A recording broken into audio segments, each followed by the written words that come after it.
அதுவும் பார்த்தலோன்னே குப்பை அவங்க அம்மா கடையில் அங்கே போயிட்டு கம்மல் கட்டை வாங்கி வந்து பாக்கியில் போட்டுப்பான் மச்சான்.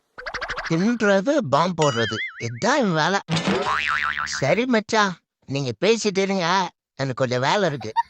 ஏண்டா சைனா பொம்மை, சும்மா உன கான்ஃபரன்ஸ் கால் வாங்க கூப்பிட்டு இப்போ வேலை இருக்குன்னு சொல்ற. என்ன கணக்கு உன் கணக்கு? டேய் ஆமா மச்சான், இவன் பொண்ணு +2 படிக்குதுல. என்னடா மார்க்கு?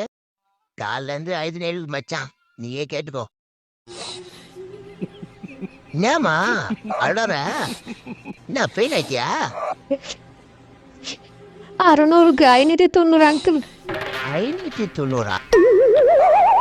சரிம்மா, நீ வருத்தப்படாத, போய் தூங்கு.